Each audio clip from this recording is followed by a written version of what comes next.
If they invite you just to laugh at you, make sure you don't arrive alone, even if you walk in by yourself.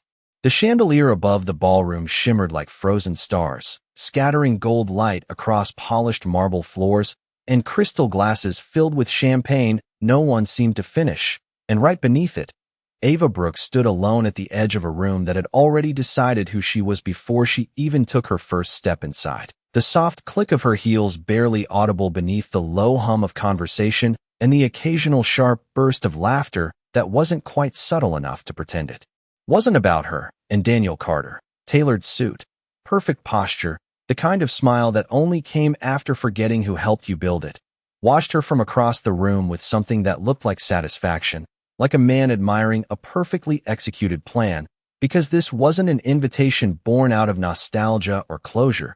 This was placement, positioning, a carefully chosen moment in a carefully curated night where everything from the lighting to the guest list had been designed to elevate him while shrinking her.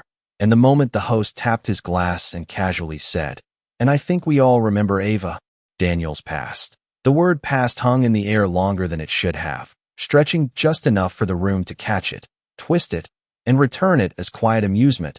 A woman near the bar leaned in to whisper something behind her hand. A man smirked into his drink, and somewhere behind Ava, someone let out a soft, unrestrained chuckle that echoed louder than it had any right to. And still, Ava didn't flinch, didn't rush, didn't defend herself. She simply let her gaze move slowly across the room, as if she were memorizing it, as if every face, every raised eyebrow, every half-hidden grin was something she would file away without urgency. Her dress, simple, black, elegant without asking for attention, stood in quiet contrast to the glittering excess around her. And if anyone looked closely enough, they would have noticed that nothing about her seemed accidental, not the calm set of her shoulders, not the measured rhythm of her breathing, not even the way her fingers lightly brushed the edge of her clutch before stilling completely, as though she had already rehearsed this moment and found it unworthy of reaction. And when Daniel finally approached, placing a hand casually in his pocket, tilting his head with that familiar charm he used to reserve just for her, he said, loud enough for those nearby to hear, "I wasn't sure you'd actually come," as if her presence was a curiosity, a risk he had calculated and won. And for a brief second, the room leaned in, not physically, but emotionally, the way people do when they expect something uncomfortable to unfold, when they anticipate a crack in composure, a flicker of humiliation, a reaction they can carry home and retell. But Ava only looked at him, really looked at him, not with anger, not with longing, but with a quiet clarity that made his smile tighten just slightly at the edges. And then her eyes drifted, almost absent-mindedly, to the sleek silver watch on her wrist, the gesture so small most people missed it, but it lingered just long enough to feel intentional, like she wasn't checking the time because she was nervous, but because she was waiting. And somewhere deep beneath the music, beneath the laughter, beneath the carefully constructed illusion of control that filled the room, there was a shift so subtle it could have been imagined, like the air itself was holding its breath. And Ava Brooks, the woman they had invited to diminish, stood perfectly still in the center of it, not shrinking, not reacting, just waiting for something no one else in that room even knew was coming. Daniel let out a soft laugh, the kind meant to sound effortless but sharpened by intention, and he glanced over his shoulder as if inviting the nearby guests to share in whatever private joke he believed he had just created, his voice lowering slightly, but not enough to escape the circle of attention forming around them as he said, "You look different." And the pause before the last word stretched just long enough to turn it into something else entirely, something that did not compliment but quietly measured, reduced, categorized. And Ava did not respond immediately, not because she did not have something to say, but because she seemed to understand that in rooms like this, silence was not emptiness, it was space, and whoever filled it first usually lost. So she let the moment breathe while a server passed between them carrying a tray of champagne flutes, the faint clink of glass brushing against glass sounding almost too loud in the tension. And Daniel, misreading her stillness as hesitation, took another step closer, tilting his head slightly as though studying her, as though trying to reconcile the woman in front of him with the version he had already rewritten in his mind. "I thought you would have moved on by now," he added, his tone carefully balanced between curiosity and condescension, and somewhere to the left, his fiancée, tall, polished, draped in a gown that shimmered under the chandelier, washed with a faint smile that did not quite reach her eyes, her fingers resting lightly on Daniel's arm as if to claim him without needing to say a word, and when she finally spoke, her voice was smooth, almost sweet. It takes some people longer, I guess. The words landing softly but carrying just enough edge to draw a few quiet chuckles from those close enough to hear. And still, Ava did not defend herself, did not explain, did not shrink. Instead, her gaze shifted briefly past them, scanning the room with the same calm precision as before, as if she were measuring something invisible to everyone else, noting the arrangement of tables, the placement of doors, the subtle shift of staff moving along the edges of the space. And for a fleeting second, her eyes returned to that silver watch on her wrist, her thumb brushing lightly against the edge as though confirming something only she could feel, and Daniel noticed this time, his smile tightening just a fraction as he followed her glance. Expecting someone? He asked, the question meant to corner her, to force an answer, to pull her into the narrative he had prepared for her, and that was the moment Ava finally spoke, her voice steady, low, and completely unbothered.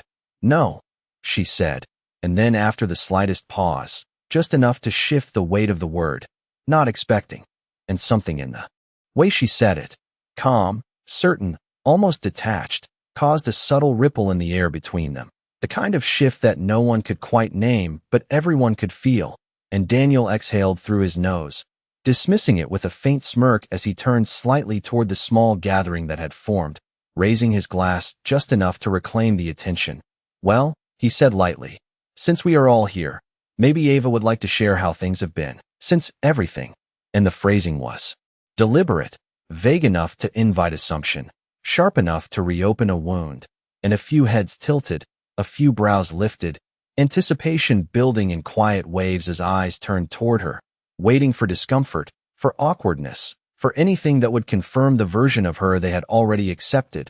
But Ava simply stood there, shoulders relaxed, chin slightly lifted, her expression unreadable but not guarded. And if anyone had been watching closely, they might have noticed that she did not look at Daniel when he spoke. Not really, because her attention had already moved beyond him, beyond the circle of onlookers, beyond the soft music and the glittering lights, fixed instead on something just out of view, something approaching not with noise or urgency, but with a presence that did not need either.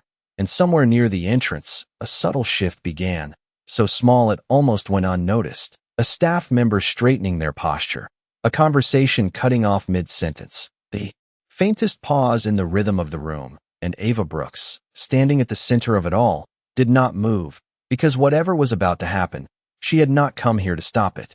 The room did not change all at once, it never does.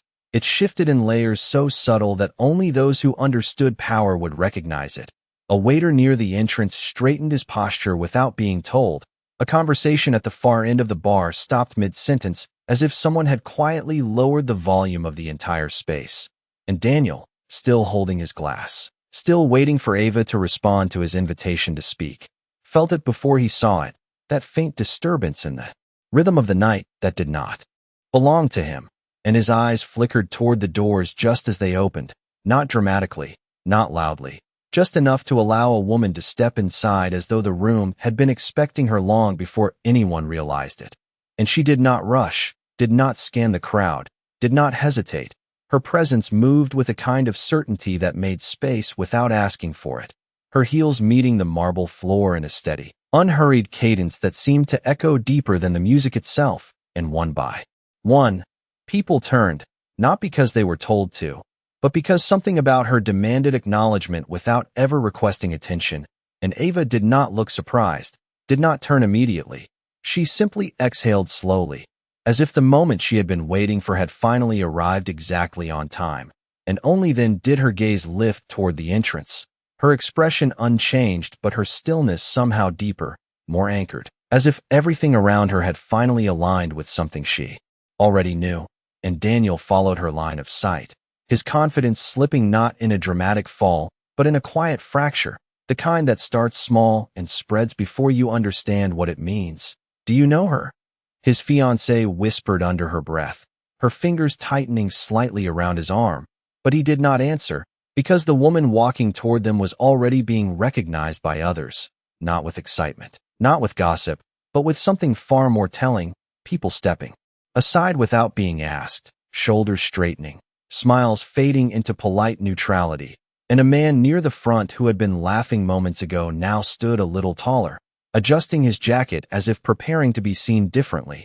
And when she finally reached the center of the room, she paused just briefly, not to gather attention, but as if allowing the room to settle around her presence, and then her eyes moved, calm and precise, until they found Ava, and in that single glance, something passed between them that no one else could fully understand, not affection displayed, not distance maintained, but recognition, absolute and unshaken. And Ava took one small step forward, not rushing, not dramatic, just enough to close the space between them. And for the first time that night, the attention that had been circling her shifted completely, no longer curious, no longer amused, but uncertain, because whatever narrative had been building was no longer in the control of the man who thought he had orchestrated it. And Daniel felt it, the subtle but undeniable loss of center. His voice no longer the loudest presence in the room, his position no longer the highest point of focus. And as the woman's gaze moved past him without pause, without acknowledgement, as if he were simply part of the background she had chosen not to engage with, the weight of that dismissal landed heavier than any direct confrontation ever could. And somewhere in the silence that followed, it became clear that the night was no longer unfolding the way it had been planned, because Ava Brooks had not come alone. She had come with something far more powerful than defense or explanation. She had come with truth that did not need to be spoken yet, and the room, whether it understood it or not, had already begun to listen. No one announced her name, and yet the room reacted as if it had already been spoken somewhere deeper than sound, because power like that did not need introduction. It arrived fully formed, carried in the way people adjusted themselves without thinking, in the way conversations softened into silence as she moved past them, and Ava stood still as the distance between them closed, her posture unchanged, her expression composed. But something within her presence shifted almost imperceptibly, not tension, not relief, but alignment, like a piece that had always belonged now settling exactly where it was meant to be. And when the woman finally stopped in front of her, there was no dramatic embrace, no outward display meant to convince anyone watching, just a quiet moment where their eyes met, steady and familiar, as if everything that needed to be said had already been understood long before this night. And the woman gave the slightest nod, not approval, not permission, but acknowledgement. And Ava responded with the same subtle motion, the kind that could easily be missed by anyone looking for spectacle instead of meaning. And behind them, the room held its breath without realizing it, because whatever dynamic had existed just moments ago had shifted entirely, no longer centered around Daniel's voice or his carefully constructed narrative, but around something far quieter and far more absolute. And Daniel cleared his throat, attempting to reclaim control, his smile returning just a fraction too quickly as he stepped forward. "I do not believe we have met," he said, extending his hand with practiced confidence, the gesture polished, rehearsed, the kind that had opened doors for him before. But this time, it lingered unanswered, suspended in a space that did not rush to accommodate him. And the woman's gaze moved to him only after a pause, not dismissive, not confrontational, simply measured, as if she were deciding whether the interaction required her attention at all. And when she finally acknowledged him, it was not with a handshake, but with a calm, composed look that seemed to reduce the significance of his presence without a single word. And somewhere behind Daniel, someone shifted uncomfortably, sensing the imbalance even if they could not name it. And his fiancée, still at his side, straightened slightly, her earlier confidence softening into something more cautious, her smile tightening as she observed the exchange, trying to recalibrate her place within a situation that no longer followed the script she had expected. And Ava remained silent, not stepping in, not explaining, not bridging the gap, because she did not need to, and the woman beside her did not rush either. She simply let the moment extend, let the weight of unanswered expectations settle into the room until it became undeniable, until the absence of her response spoke louder than anything Daniel could say. And then, with a quiet composure that carried more authority than any raised voice ever could, she shifted her attention back to Ava, speaking just loud enough for those closest to hear. "I hope I am not late." Her tone smooth, controlled, as if time itself had adjusted to her arrival rather than the other way around. And Ava's lips curved slightly, not into a smile meant for the room, but into something softer, more private. "Not at all," she replied, her voice steady, matching the same quiet certainty.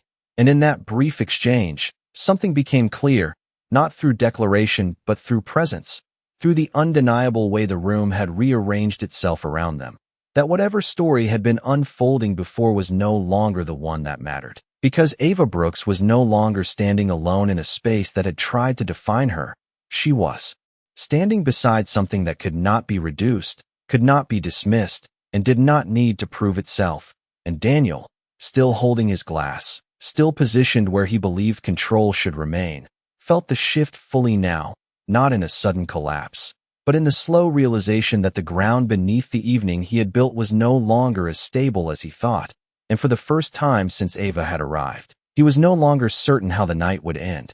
The silence did not break. It deepened, stretching across the room like something tangible that no one dared to disturb. And the woman beside Ava did not rush to fill it, did not acknowledge the tension as something that needed to be resolved. Instead, she turned slightly, her gaze drifting across the room with quiet precision, as if she were taking inventory, not of faces, but of influence, of posture, of who held themselves with certainty and who suddenly did not. And it was in that slow, deliberate scan that people began to recognize her, not through introductions, but through memory, through headlines half remembered, through business pages skimmed over morning coffee, through conversations that once felt distant and now felt uncomfortably close. And a man near the back straightened abruptly, whispering something under his breath to the woman beside him, her expression shifting from mild curiosity to unmistakable realization.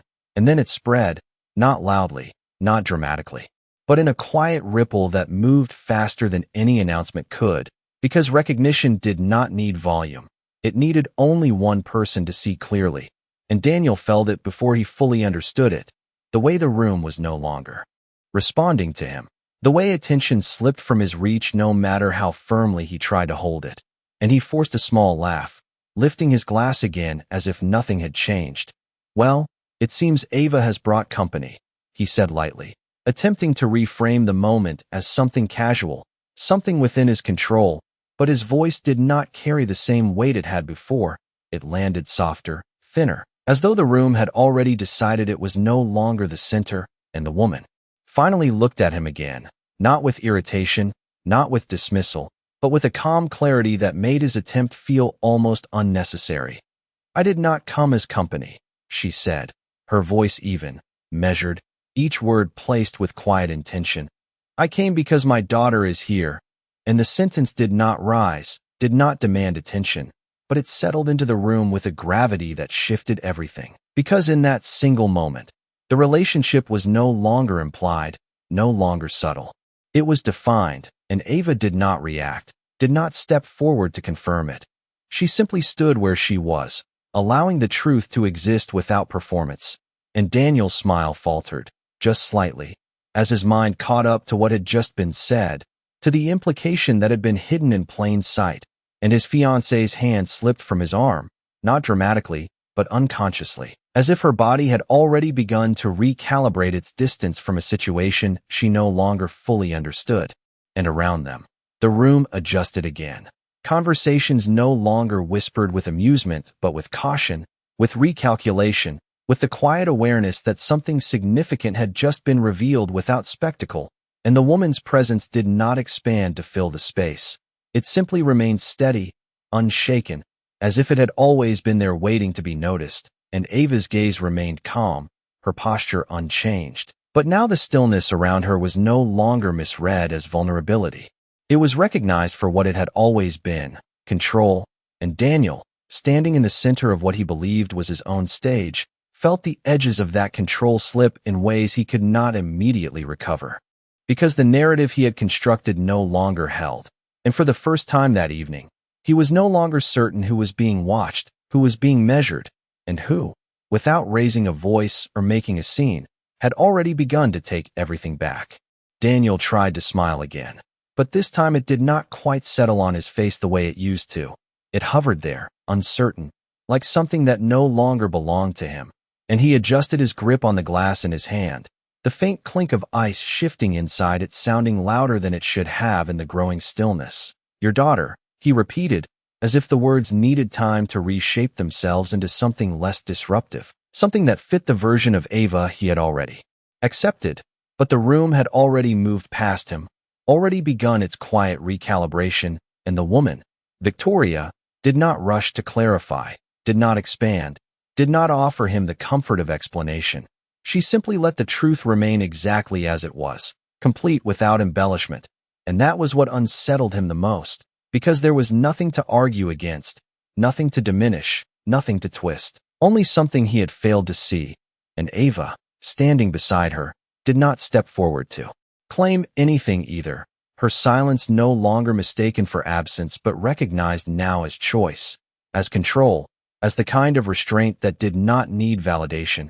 And somewhere behind them, a man in a tailored navy suit shifted his stance and approached cautiously, his expression respectful, almost careful. "Ms. Brooks," he said, addressing Victoria with a slight nod that carried more weight than any introduction. And Daniel's attention snapped to him, recognition flashing across his face a second too late, because that man was not just any guest. He was someone Daniel had been trying to secure a meeting with for months. Someone whose approval could elevate or stall entire projects. And yet here he was, not acknowledging Daniel at all, his focus entirely on the woman who had just entered the room. "I did not realize you would be attending tonight," the man continued, his tone measured, deferential. And Victoria offered a small, polite smile, the kind that acknowledged his presence without inviting familiarity.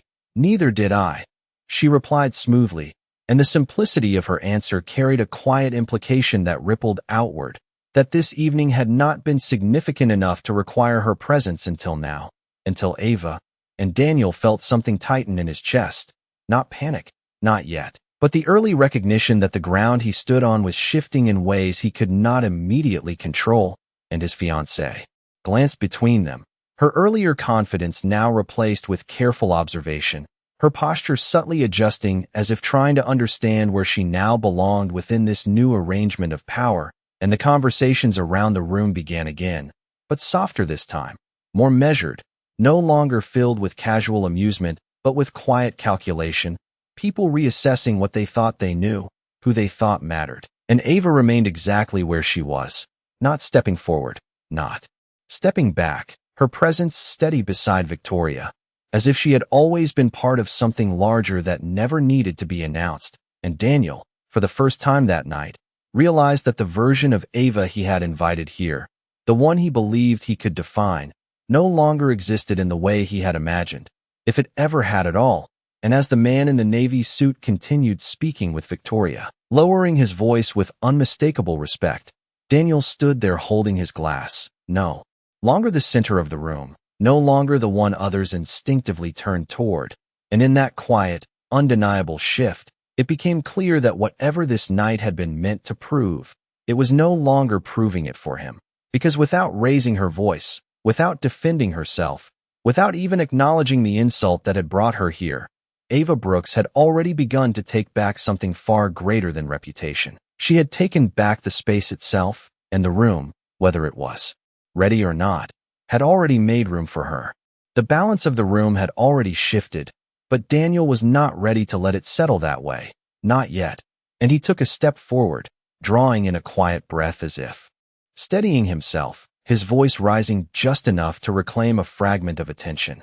"Well, since everyone is here," he said, forcing a lightness that no longer came naturally, "this feels like the perfect moment to celebrate new beginnings." And he gestured subtly toward his fiancée, who straightened beside him, her smile returning with practiced elegance, though now it carried a hint of tension beneath its surface. And a few guests turned back toward them, not out of genuine focus, but out of habit, as if unsure which center of gravity they were supposed to follow. And Daniel continued, pressing forward before the moment could slip again. I think it would be meaningful, he added, glancing briefly at Ava, to acknowledge the past while stepping into the future. And the phrasing was deliberate, carefully chosen to sound gracious while still drawing a line, still placing her behind him, still reinforcing the narrative he had built. But the words did not land the same way anymore.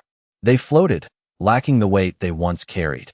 And Ava did not react, did not look at him, her attention remaining calm, steady, almost detached, as if his attempt to reshape the moment no longer concerned her. And Victoria, standing beside her, did not interrupt, did not correct. She simply observed, her presence alone enough to keep the room from fully returning to Daniel's control. And then, without raising her voice, without shifting her posture, she spoke, not to challenge, not to confront, but to clarify. New beginnings are always interesting, she said evenly, her tone smooth and unhurried. And the room quieted again, drawn not by volume but by the certainty in her voice, especially when people forget where those beginnings came from. And the sentence settled gently, almost politely, but its meaning moved through the room with unmistakable clarity, and Daniel's expression tightened, just for a second, before he masked it with another smile, though this one did not quite reach his eyes, and his fiancée's fingers curled slightly at her side, her confidence faltering as she began to sense that the ground beneath them was no longer steady, and one of the guests, the man in the navy suit, shifted his stance again, his attention fully aligned with Victoria now, as if waiting for something more, something definitive, and Daniel felt it, that expectation, that shift in allegiance. And he realized too late that this was no longer a moment he could steer with charm or careful words, because whatever he said next would not define the narrative anymore. It would only reveal how little control he still had. And Ava, standing quietly beside her mother, allowed the silence to stretch, not rushing to fill it, not stepping forward to claim anything, because she did not need to. And in that stillness, in that absence of reaction, something far more powerful emerged. The quiet recognition that everything Daniel had tried to display, every success, every achievement, every carefully curated detail of his life, now stood in comparison to something deeper, something that did not need to prove itself in a room like this. And for the first time since the evening began, the laughter that had once filled the space did not return, replaced instead by a subtle, collective awareness that the story they thought they were witnessing had already changed direction. And Daniel, holding on to the last fragments of his composure, realized that the stage he had built was no longer his, because without raising her voice, without making a scene, without even directly confronting him, Ava Brooks and the woman beside her had already taken control of the room, and there was nothing he could do to take it back. Daniel's grip tightened around the glass just enough for the ice to shift again, a small, almost invisible movement that betrayed more than his expression ever would. And he forced a breath through his nose, steadying himself as he searched for something, anything, that could restore the balance he had lost. I think there may be some misunderstanding, he said, his voice carefully controlled, though it no longer carried the same authority it once did, and a few guests glanced at one another, not with amusement now, but with curiosity sharpened by uncertainty. And Victoria did not respond immediately. She allowed his words to exist for a moment, to settle, to reveal themselves fully before she chose whether they were worth addressing. And when she finally spoke, her tone remained even, almost gentle. "There is no misunderstanding," she said, and the simplicity of it left no room for negotiation, no space for reinterpretation, and Daniel's smile faltered again, more noticeably this time, as the room seemed to lean slightly in her direction without physically moving, as if drawn by something far more stable than confidence. And the man in the navy suit stepped closer, his posture now unmistakably aligned with her. "Ms. Brooks," he said quietly, but clearly enough for those nearby to hear, "we were reviewing the acquisition proposal earlier this week," and Daniel's attention snapped to him again, a flicker of recognition crossing his face before settling into something heavier, because that proposal, that deal, that opportunity he had been counting on to solidify his position, suddenly no longer felt like something he controlled. And Victoria gave a small nod, acknowledging the statement without elaborating, and the man continued, his tone respectful. I believe Carter Holdings is part of the portfolio under consideration. And the words landed softly, but their meaning moved through the room with unmistakable force, because in that moment, it was no longer speculation, no longer subtle. It was clear, undeniable. And Daniel's breath caught just slightly, his mind racing to catch up with the implications he had never thought to question, and his fiancée's posture shifted again, her body angling just a fraction away from him, not intentionally, but instinctively, as if distance might offer clarity, and the quiet conversations around them stilled once more, replaced by a different kind of attention, one that measured, that evaluated, that recalculated everything they thought they knew about who stood where in this room. And Ava remained still, her presence unchanged, her gaze calm, not triumphant, not vindictive, simply certain, as if this moment had always been inevitable. And Victoria turned her attention back to Daniel, not with hostility, not with accusation, but with a clarity that left no room for illusion. "You have done well," she said, her voice composed, acknowledging his effort without elevating it. "But success is rarely built alone." And the sentence settled between them with quiet weight, not as a reprimand, but as a reminder. And Daniel opened his mouth as if to respond, to reclaim something, to assert control, but no words came that could reshape what had already been revealed, because the room had already understood, had already adjusted, had already placed him differently than it had just moments ago. And Ava, standing beside her mother, did not step forward to claim victory, did not correct him, did not even look at him, because she did not need to. And in that absence of reaction, in that quiet refusal to engage in the conflict he had tried to create, something far more final settled into the space. The realization that this was never about proving him wrong. It was about showing that she had never been beneath him to begin with. And as the silence deepened once more, it became clear to everyone watching that whatever power Daniel thought he held in this room had already shifted hands, not through confrontation, not through spectacle, but through truth revealed at exactly the right moment. And there was nothing left for him to do but stand in it. No one spoke immediately after the truth settled into the room, because there was nothing left to question, nothing left to reinterpret, only the quiet weight of realization that had already rearranged every assumption they had walked in with. And Daniel stood there, the glass still in his hand, though he no longer seemed to remember why, his posture no longer commanding but held together by habit alone, as if stepping out of it would confirm something he was not ready to face. And around him, the room had moved on without moving, conversations resuming in softer tones, eyes no longer fixed on him but drifting instead toward Ava and Victoria with a different kind of attention, not curiosity, not judgment, but recognition. And that shift, that subtle but irreversible redirection, carried more finality than any confrontation ever could. And Ava did not step forward, did not speak again. She simply stood for a moment longer, allowing the silence to finish what it had already begun, her gaze steady, not lingering on Daniel, not searching for reaction, because there was nothing left there for her to claim.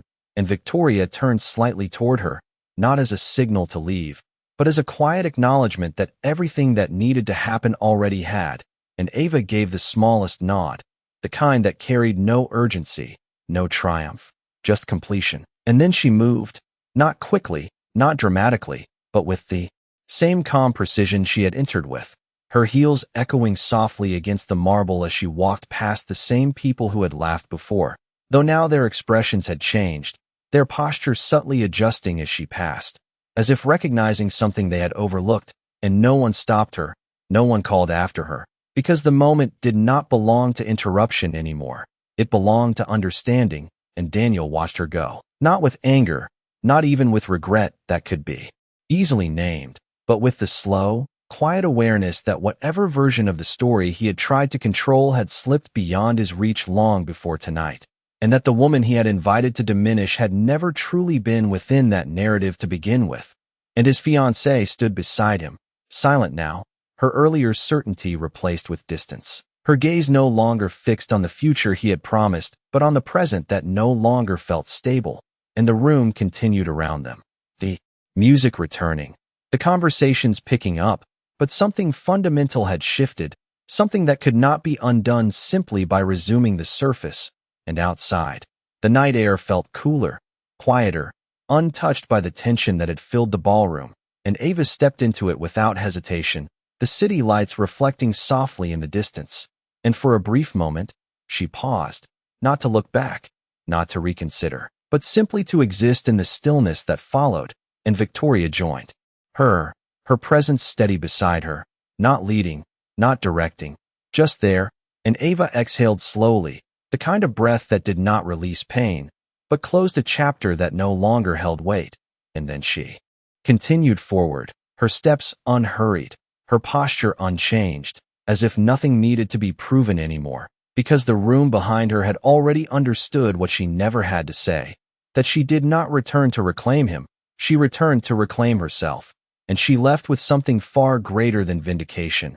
She left with her dignity intact, glowing quietly in the absence of noise, exactly as it was always meant to.